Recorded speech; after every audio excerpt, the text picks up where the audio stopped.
Hello, good morning. I'm Claire from the Life of Clare, and today I'm doing an in my kitchen video. I love doing these videos. I try and do them once a month, but it doesn't always happen, and I really wasn't intending to do one for December. However, when the queen of In My Kitchen, Celia from Fig Jam and Lime Cordial, invites you into her kitchen, and most of my now in my kitchen is coming directly from her kitchen, how could I not do an in my kitchen? So this one's a super fun one for me. I've had such a lovely weekend in Sydney. Jay and I just went up there for Sunday and Monday, and we got home at 2 a.m. this morning, so we had just 2 days, less than 48 hours in Sydney together, just the two of us. And he had to work for one of the Monday afternoon, and so I got to hang out with Celia, and oh my god, it was the best. So of course I'm going to share these excellent in my kitchen items this morning. Now, where to start? Oh, goodness gracious. Okay, this one goes a long way back. Now I'm not sure if it was a Instagram post or a blog post by Celia, but I think nearly 4 years ago she bought like 4,000 gold patty pans. They were $1 for a packet, and how can you not buy gold patty pans when they're $1 a packet? Turns out there was 500 patty pans in each packet. So she got a lot. Anyway, every time now she's been, every time since then that she's been using them, she's always tagged me in them. Anyway, I've come home with a packet of 500 gold patty pans. I'm super excited to use them, and I think I'm going to next week. They're so pretty, shiny and gold. Okay, the next thing that's in my kitchen is some useful bags.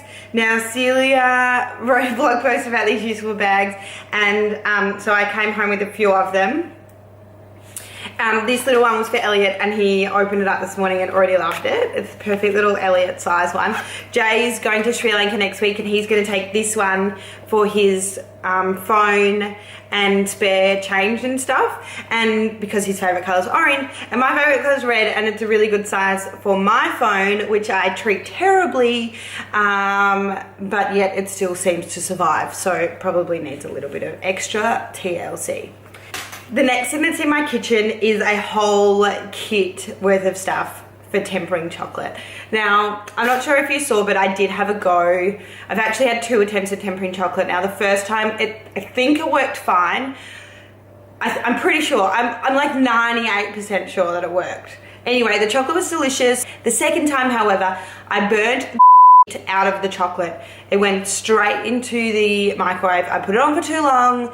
There wasn't enough chocolate in there, and I burnt it, and then I made brownies. However, the brownies were delicious. So Celia said yesterday that we could go to her place and do some chocolate tempering. So that's what we did. So the next thing that's in my kitchen are these amazing golden ticket bars. There's 4 of them. So we tempered this yesterday, and it was really hot in Sydney yesterday, but it worked out fine, and I brought them home, and I'm so excited, and I'm gonna go straight back to study after this video, and I'm probably gonna snack on one of these with a cup of tea. Is it really bad to eat a whole one of these? I'm not sure how much chocolate is in there. If I'm home alone, no one's gonna know, right? The next thing that I have in my kitchen is also for tempering chocolate. Now, to temper chocolate, you actually need some tempered chocolate, and you need a block of tempered chocolate, and it's actually quite difficult to find. So I used, in my initial attempt, a Lindt bar, which worked okay, but it's because it's so fine, it melts really quickly. So Celia sent me home with a chunk of tempered chocolate to use for tempering my chocolate. Now, of course, when you're making chocolate, you need some molds. So we've got the golden ticket molds. We've got some little teddy bear molds, and these should turn out to be hollow. We've got a beautiful happy birthday mold and a few different chocolate bar molds. So anyone who lives close can expect chocolate for Christmas. Well, I hope so.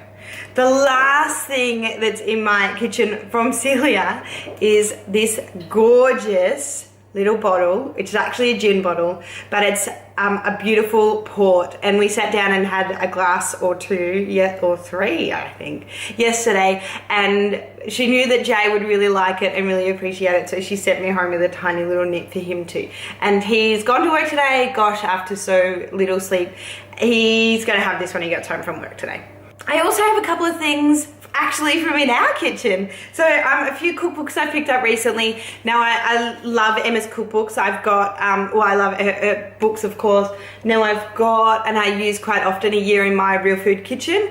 And I found this one, her first cookbook, at Aldi for like $15, and or might have been less, and I couldn't pass it up, so it's a new addition to our kitchen. And there's actually of course, there's beautiful recipes in here that I cannot wait to have a go. Beautiful. And last but not least, I picked this one up from Kmart. Now I've had a look at a few of Lola Berry's cookbooks in the past, and I do really like them, but I just didn't feel the need to purchase them at the time, so I grabbed this one from Kmart. I think it was $15 also, and I just thought, coming into summer and, you know, wanting a few beautiful, healthy kind of snacks, it's a really good one. There's lots of light meals and that sort of thing, so it was good. Now, the last thing that's in my kitchen today is our fruitcake. So I wasn't going to bake a fruitcake this year, but I decided, what the hey, give it a go. So I used my mama's recipe, which actually was my mum and dad's wedding cake. And instead of following the exact measurements for the various fruits, I actually used a bag of mixed fruit and some sultanas, and I tripled the cherries, glacé cherries in the cake, because I love glacé cherries. I will pick my piece of cake according to where the cherries are. And so I've got it out today to brush some brandy. I think I've run out of brandy, so I'm going to use rum. I'm going to brush some rum on top of it so that it gets nice and soaked through, ready for Christmas in just a few weeks. So that's what's happening in my kitchen today. If you like this video, please give me a thumbs up. If you want to see more videos like this, click the little red subscribe button. Okay, thanks so much for watching. Bye.